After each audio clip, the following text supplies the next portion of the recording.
Item Number SCP-1000. Object Class Keter. Special Containment Procedures. All media reports related to SCP-1000 are to be examined for potential verifiability. All organizations and individuals investigating SCP-1000's existence are to be kept under surveillance by Mobile Task Force Zeta-1000 and discredited or administered amnestics.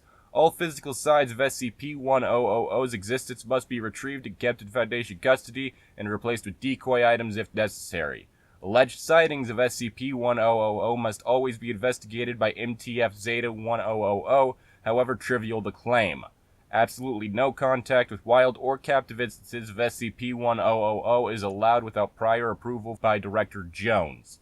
Any interaction between SCP-1000 and humans, including Foundation personnel, must be reported to Director Jones immediately. Description: SCP-1000 is a nocturnal omnivorous ape, classified in the hominini branch along with genre Pan and Homo. Adults range in size from 1.5 to 3 meters, 5 to 10 feet in height, and weigh between 90 and 270 kilograms, 200 to 600 pounds. They have gray, brown, black, red, and occasionally white fur. They possess large eyes with good vision, a pronounced brow ridge, and a sagittal crest on the forehead similar to that of a gorilla, but present in both sexes. Their intelligence is on par with that of Pan troglodytes, the common chimpanzee. SCP-1000 evolved alongside Homo sapiens, existing contemporaneously with proto-humans and humans in large numbers until 10 to 15,000 years ago, when an extinction event eliminated all but 1 to 5% of their population. This event was triggered by SCP-1000 contracting an anomalous pseudo-disease, classified as SCP-1000-F1. This disease is passed on at the genetic level and affects every present-day instance of SCP-1000. The majority of SCP-1000 instances are born immune to the effect. Those who are not born immune quickly die. The effect of SCP-1000-F1 is as follows. Any hominid, including humans, chimpanzees, bonobos, and non-immune instances of SCP-1000 that directly or indirectly observes any instance of SCP-1000 has a minimum 2% chance of being instantly killed through anomalous means via permanent cessation of brain function. This percentage is cumulative, and the longer a human views SCP-1000, the higher the chance of instantaneous death increases, at a rate of plus 1% chance per 20 minutes of viewing. This effect varies between individual members of SCP-1000's species, with some individuals carrying a death chance of 90%. The effect is also produced by dead individuals, though small fur samples do not exhibit this effect. Known means of preventing this effect are small-scale only and include redacted. See attached documentation. Level 3 clearance required. Because of SCP-1000's close relation to humanity, it is considered likely that SCP-1000-F1 could eventually transfer to human carriers. Any instance of SCP-1000 finding its way to a major population center could constitute a class end-of-the-world scenario with a minimum death toll of redacted and possible extinction of humanity. Fortunately, SCP-1000 appears to instinctively avoid human contact. It is not currently feasible to exterminate SCP-1000 entirely. The highest known population concentrations of SCP-1000 are at present located in the Pacific Northwest region of North America and the Himalayan mountain range in Asia. As of these populations remain extant. SCP-1000's presence and data expunged have also been documented within the past 5 years on every continent. All known significant populations of SCP-1000 located near human population centers have been eliminated. SCP-1000 came to the attention of the Foundation via contact by Dr. Franz in 14 with the Children of the Sun, who identified themselves as outcast members of the Serpent's Hand. This group has since been completely destroyed by the Foundation due to their reluctance to surrender information about SCP-1000, SCP, and SCP, since reclassified as SCP-1000 and SCP-1000. Remaining members have either joined the Foundation or have gone into hiding, presumably as members of the Serpent's Hand. Weapons, tools, and other unique pseudo-technological resources in possession of the organization have been classified as SCP-1000-001 through SCP-1000. These resources have been made use of by the Foundation in multiple instances. For For a full list, see document 1000-3534Y. Level 3 clearance required. Access to surviving ex-members of the Children of the Sun is restricted to personnel with clearance level 41000 unless given direct authorization for contact by Director Jones. Further information is available to personnel with clearance level 31000 or above. Personnel with clearance level 31000 or above are required to read document Alpha 1596100. Addendum 1000-466-X. Update to Special Containment Procedures. As of SCP-1000 Special Containment Procedures no longer include Procedure 516 Lumina. Data expunged indicates that SCP-1000 may be developing a resistance to the sonic element. Data expunged will not develop further, so that Procedure 516 Lumina could still be used in emergency situations. Investigation into alternate means of reliably keeping SCP-1000 away from human population centers is underway. Whether SCP-1000 resistance to Procedure 516 Lumina was calculated, and as such may be a sign of SCP-1000 redacted, or coincidental, by chance of natural species variation, is not known at this time. Level 3 clearance required. Document Alpha 1596100. Missive from Director Jones. You've probably heard the rumors before now. Everyone without the clearance level to know better wants to get their dig in.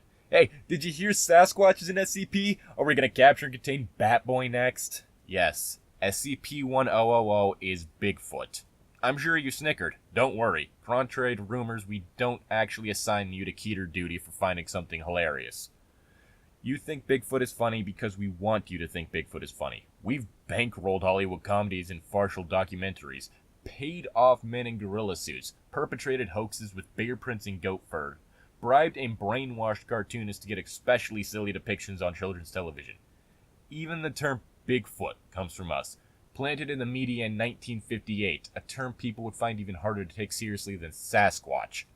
Why? We'll get to that. The information in this article that you've already read isn't entirely true. There are 2 direct lies, and plenty of lies of omission. There is no such thing as the anomalous pseudo-disease referred to as SCP-1000-F1. SCP-1000 does not possess a magical death aura. In fact, SCP-1000 does not directly exhibit any anomalous effect whatsoever. We also lied about SCP-1000's intelligence level. SCP-1000 aren't chimp-level smart. They're smarter. To be precise, they're exactly as smart as us. That brings us to the lies of omission. That's what this letter is for. The lies came from me, so I figure the truth should come from me as well. This is the story we got from the Children of the Sun who defected to us. It's a story we didn't believe, refused to believe at first. As you've already read, the apes we call SCP-1000 evolved alongside us. We walked in the daytime, they walked in the nighttime, our nocturnal siblings in the shadows. But while we were still wandering hunter-gatherers, they changed, like we would a few thousand years later. Tools, weapons, agriculture, domesticated animals, stable settlements. As humanity blinked in the Pleistocene sun, SCP-1000's population exploded across the night. They blanketed the planet in the tens of billions. They made things we still can't comprehend, even though we've thoroughly studied the surviving pieces. Organic technology. They made trees and birds of prey grow into fast-moving ships. Herds of animals became trains, bushes that became flying vehicles. From insects and pigeons, they made things equivalent to cell phones, televisions, computers, atomic bombs.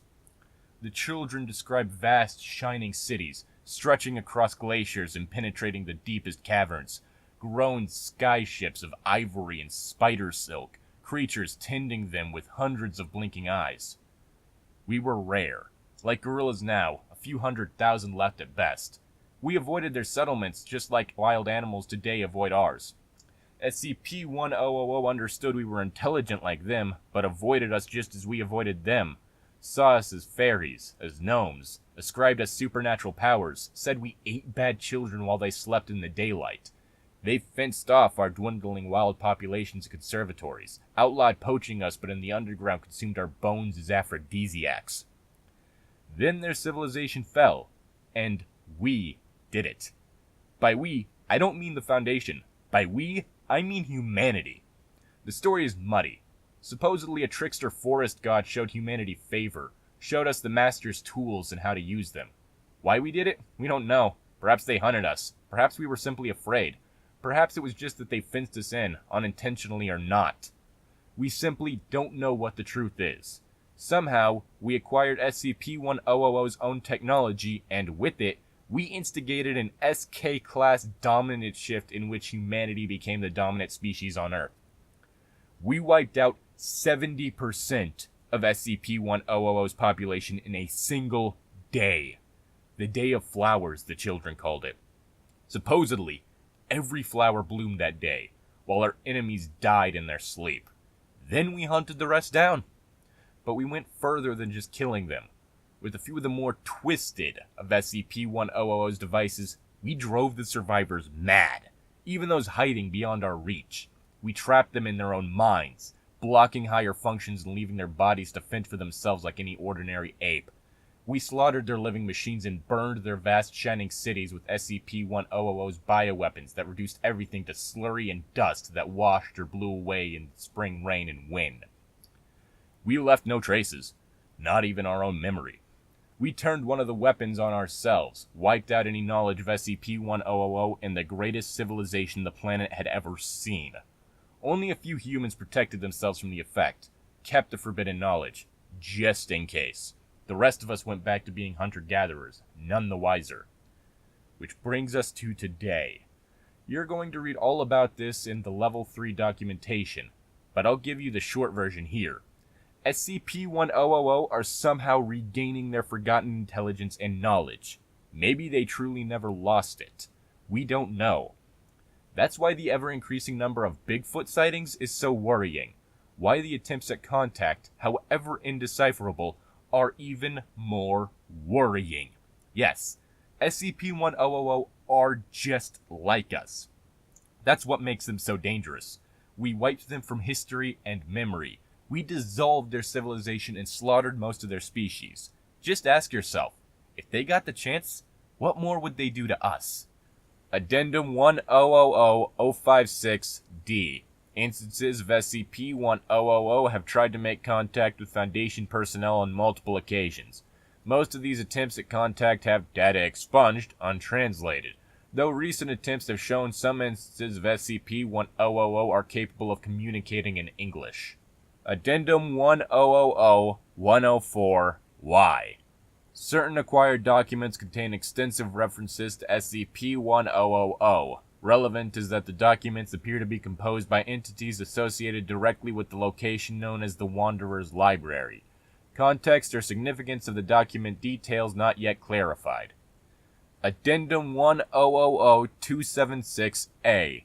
Numerous anomalous objects with a known connection to SCP-1000 data expunged, prior cyclical iterations. As one example, SCP-2273 may not have a point of origin in a parallel timeline, but instead a prior iteration.